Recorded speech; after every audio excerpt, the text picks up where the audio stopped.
রহমানির রহিম। আসসালামু আলাইকুম রহমতুল্লাহি বারাকাতু। সবাই কেমন আছেন? দেশ এবং দেশের বাইরে থেকে এই মুহূর্তে যারা আমার ভিডিওটা দেখবেন, সবাইকে আমি আন্তরিক শুভেচ্ছা এবং অভিনন্দন জানাচ্ছি।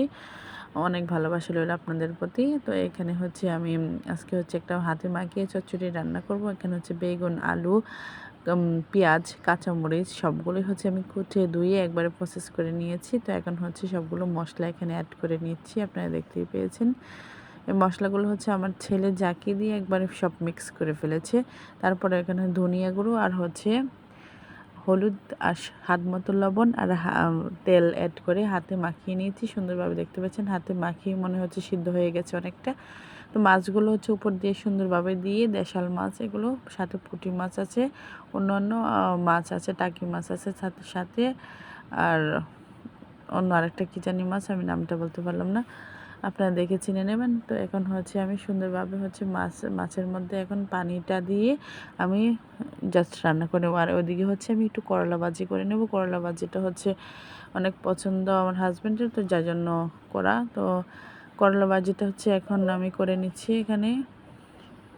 এখানে হচ্ছে আমি করলা ভাজিটা করে নিচ্ছি। এটাও দেখতে পেয়েছেন আপনারা। আমি হচ্ছে হলুদ আর লবণ দিয়ে একটু জিরে দিয়ে তেলের মধ্যে হচ্ছে জাস্ট ভেজে নিচ্ছি এটা।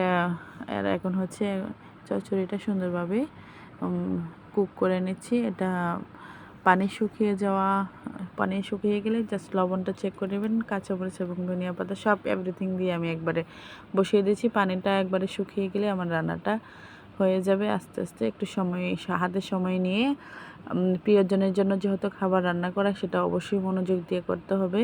তো সুন্দরভাবে হচ্ছে আমার আস্তে আস্তে হচ্ছে পানিটা কমে যাচ্ছে এবং সুস্বাদু এবং মজাদার রান্নাটা আমার তৈরি হয়ে যাবে।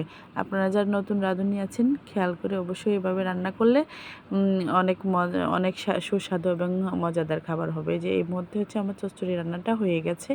তো এখন হচ্ছে আমি আরেকটা রান্নায় চলে যাব। এই দিক দিয়ে হচ্ছে করলা ভাজিটাও হয়ে যাচ্ছে।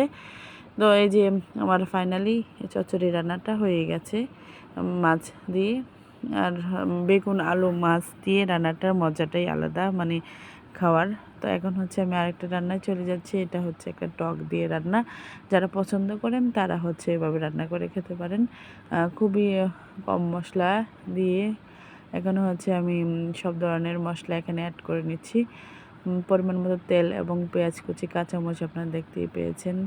এগুলো হচ্ছে একটু আমি পুড়ে যাচ্ছিলো, যার জন্য তাড়াতাড়ি করে একটু পানি অ্যাড করে নিয়েছি। এখন হচ্ছে লাল মরিচের গুঁড়ো, ধনিয়া গুঁড়ো, হলুদ গুঁড়ো দিয়ে তারপর হচ্ছে একটু জিরে গুঁড়ো অ্যাড করে নিয়েছি। আর হচ্ছে এই মাছগুলো এখন একটু কষিয়ে নিচ্ছি। কষিয়ে নিয়ে তারপর হচ্ছে আমি এখানে জলপাইগুলো এখানে অ্যাড করে নিয়েছি। তো হচ্ছে একটু কষিয়ে ভালোভাবে সুন্দরভাবে একটু কষিয়ে নিয়েছি। তো আমার কষিয়ে নেওয়া হয়ে যাওয়ার পর হচ্ছে আমি ঝোলের জন্য পানি অ্যাড করে নিচ্ছি। আর এটার মধ্যে হতে একটু ঝোল ঝোল ভাবে থাকে, যেহেতু টক রান্না। যাদের পছন্দ হয়, ভালো লাগে এভাবে খেতে, এভাবেও রান্না করে আপনারা ট্রাই করে দেখতে পারেন। তো লাস্ট হচ্ছে আমি একটু কাঁচামরিচ আর ধনিয়া পাতা এখানে অ্যাড করে নিয়েছি।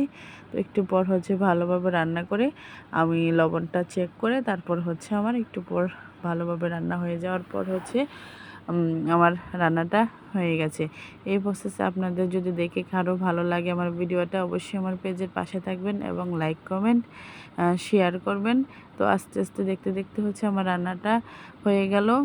তো সবাই ভালো থাকবেন, সবার জন্য অনেক শুভকামনা এবং সুস্থ থাকবেন। আজকের মতো এখানেই। আল্লাহ হাফেজ।